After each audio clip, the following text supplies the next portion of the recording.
മിക്ക ആൾക്കാർ ജീവിതത്തിൽ ഒരു പ്രാവശ്യമെങ്കിലും ഇതുപോലെ ബാർബർ ഷോപ്പിൽ പോയിട്ട് ഹെയർ സ്ട്രൈറ്റ് ചെയ്തിട്ട് മൂഞ്ചിപ്പോയ ആൾക്കാരായിരിക്കും. ഇത് ആക്ച്വലി നിങ്ങൾക്ക് ഹെയർ സ്ട്രൈറ്റനിങ് ചേരാത്ത പ്രശ്നം കൊണ്ടോ അല്ലെങ്കിൽ നിങ്ങളെ മുടീൻ്റെ പ്രശ്നം കൊണ്ടൊന്നല്ല. ഇത് കംപ്ലീറ്റ്ലി നിങ്ങൾക്ക് ഹെയർ സ്ട്രൈറ്റനിങ് ചെയ്തായിരുന്ന പ്രശ്നം കൊണ്ട് മാത്രമാണ് ഇങ്ങനെ ആയി പോകുന്നത്. ഇപ്പോഴത്തെ എൻ്റെ മുടീൻ്റെ കണ്ടീഷൻ കണ്ടോ? എങ്ങനെയാ പ്രോപ്പറായിട്ട് ലുക്കായിട്ട് ഹെയർ സ്ട്രൈറ്റനിങ് ചെയ്യേണ്ടതെന്ന് ഞാൻ കാണിച്ചു തരാം.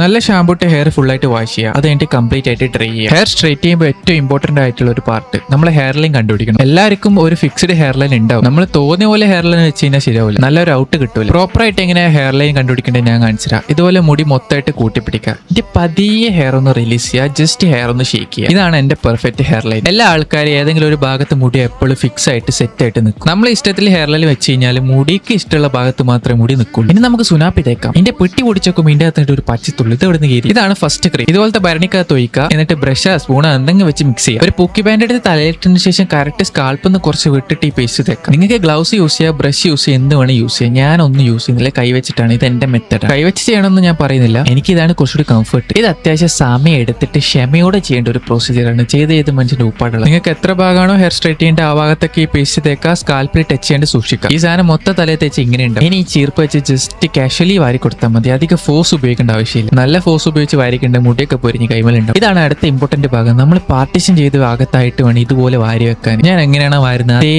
പ്രോപ്പർലി നിങ്ങൾ വാരി വെച്ചാൽ മതി. ബട്ട് നിങ്ങൾ അത് സ്പ്ലിറ്റ് കണ്ടുപിടിക്കണം ഹെയറിന്റെ. എന്നിട്ട് ഇതുപോലെ രണ്ട് സൈഡ് ആക്കിയിട്ട് നമ്മൾ പാർട്ടീഷൻ ചെയ്ത് വാരി വെക്കാം. ഇനി ഒരു അരമണിക്കൂറത്തേക്ക് ഒന്നും ചെയ്യേണ്ട, അനങ്ങാണ്ടിരിക്കും. അതായത് കറക്റ്റ് 30 മിനിറ്റ് അങ്ങോട്ടുമില്ല ഇങ്ങോട്ടുമില്ല, അതുവരെ വെയിറ്റ് ചെയ്യുക.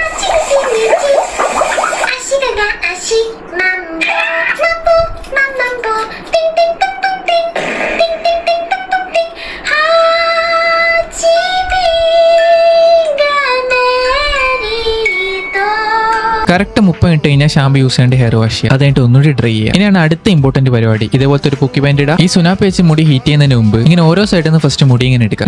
രണ്ട് പ്രാവശ്യം ഇതുപോലെ വലിച്ചാൽ മതി. 2 കൂടുതൽ പ്രാവശ്യം നിങ്ങൾ വലിച്ചിട്ടുണ്ട് എന്തായാലും നിങ്ങൾ മുടി അലമ്പോ. എപ്പോഴും ലാസ്റ്റ് എൻഡിങ്ങിൽ ഒരു ചെറിയ ബെൻഡ് കൊടുക്കുക. പിന്നെ നേരത്തെ പോലെ തന്നെ സ്കാൾപ്പിൽ നിന്ന് കുറച്ച് വിട്ടിട്ട് ഹെയർ ഹീറ്റ് ചെയ്യുക. ഫുള്ളി ഹീറ്റ് ചെയ്ത് കഴിഞ്ഞാൽ ഇങ്ങനെ ആയിരിക്കും ഉണ്ടാകാൻ ഒരു പൂമ്പിട്ട പോലെ. പക്ഷേ ഇതിന്റെ ലാസ്റ്റ് ഒരു ക്രീമും കൂടി ഉണ്ട്. ഇതും കൂടി ഇട്ടാൽ ഫൈനൽ ഔട്ട്പുട്ട് നിങ്ങൾക്ക് കാണാൻ പറ്റുള്ളൂ. നേരത്തെ സെയിം പാറ്റേണിൽ ക്രീം അപ്ലൈ ചെയ്യുക. കറക്റ്റ് 15 മിനിറ്റ് വെയിറ്റ് ചെയ്താൽ മതി. കറക്റ്റ് 15 മിനിറ്റ് ആയിട്ടുള്ള ഔട്ട്പുട്ട്.